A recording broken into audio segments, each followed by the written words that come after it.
Chris Eads, known online as Wootini, here with another Gay Gamer video podcast. I was away last weekend, so no episode. It was the 4th of July holiday, and I went to visit family, so there was no movie watching either. But this past weekend, I did, of course, go to see Thor: Love and Thunder. As you know, the first couple of Thor movies weren't terribly popular or critically loved. So they kind of changed it up with the third one, with Ragnarok, and they made things a little comedic and wacky. So that continues with this one. Unfortunately, I feel like I didn't rewatch Ragnarok before seeing this, and I kind of wish I had, because I don't remember Ragnarok being quite this stupid. Because this one, it starts off really rough. And it's like, I'm like, oh, this is not funny. I am not enjoying this. This isn't amusing. What are you doing? Then Natalie Portman shows up and everything is better. And then there's a middle section where it goes off the rails again, because Russell Crowe is doing, it sounded Italian to me. I don't know. It's wrong. It was not amusing. I didn't find it funny. It was kind of painful to watch and a little embarrassing. I was embarrassed for him. And then once you get past that, then it's like legit good, and it ends very well. So there's that. But tonally, it is just all over the map. And it's annoying because there's some really like strong dramatic content. There's like life and death themes, and it's very, emotional and stuff. And then there's the wacky humor that just did not really work for me a lot this time. Like when the humor comes out of characters and the context, that's fine, but it just, here in a lot of places, it just felt forced, and forced humor is never funny humor.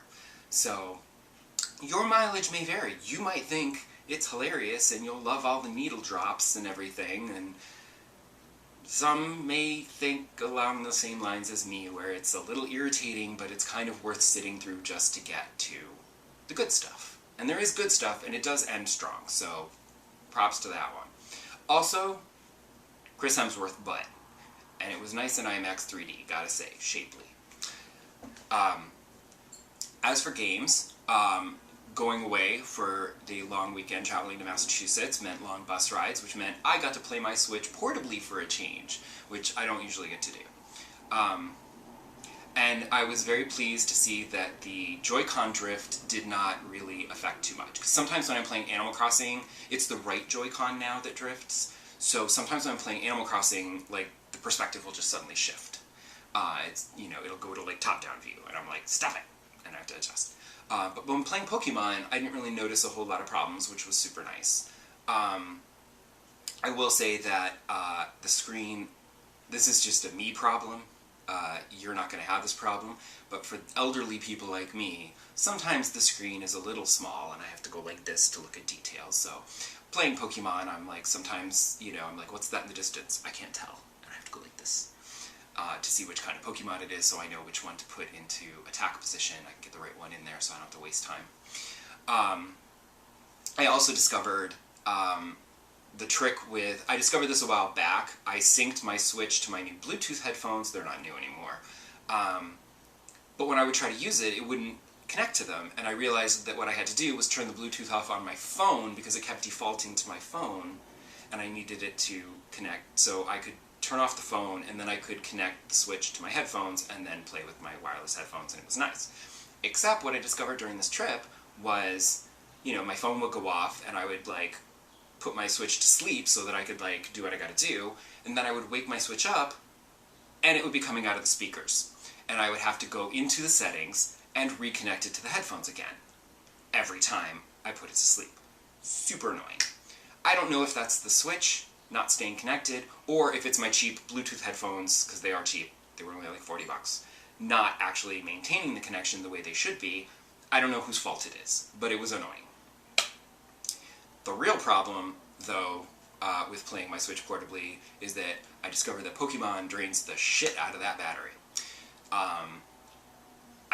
I noticed I was at like 25% after a while. I was like, ooh, I'm getting kind of low, let me charge this, and I discovered that the outlets on the way up was fine, but the way back we like started behind schedule, and then there was bad traffic in Connecticut, and we were like an hour late, so the bus ride was like an hour longer than it should have been. So I was super annoyed to discover that on that trip, the power outlet in my seat did not function. So I could not charge any of my devices. So I basically played Pokemon until I got to just when the low battery alert came on in the corner, and it was like, dude, you've got like 15% battery. Stop. What are you doing? And thankfully, I was just wrapping up a battle, like a mini boss battle, and they were like, okay, let us know when you're ready to go and try to unfrenzy the Arcanine. Arcanine? Not sure how to pronounce that. Arcanine sounds a little obvious, so I like Arcanine. But anyway, I was like, no, we're going to save my game because I don't want it to like suddenly lose power as I'm just beating a boss battle, because that would suck and I would cry. So I'm actually almost glad that I wasn't able to do that on the bus. I would have loved to have been able to play Pokemon nonstop on the bus. That would have been great. It would have helped pass the time a lot better. But it was fine because that boss battle was a bitch. Because the thing is that you're in this lava, and he comes at you, and you have to dodge his attacks, but you only have like this like little cross of stone that you can run along on, and there's lava in between everything else. So you gotta watch your step, and then towards the end, he does this leap attack that creates this circle of fire right in the center, so whichever prong of the cross that you're stuck on, you're stuck there. And you've just got to move over to the side to avoid his attacks and hope that you don't get hit. So it took me like 6 or 7, 8 tries getting frustrated before I finally managed to, tame him and calm him down. But I did, and now I'm on to the next section. I'm heading up the mountain, whatever.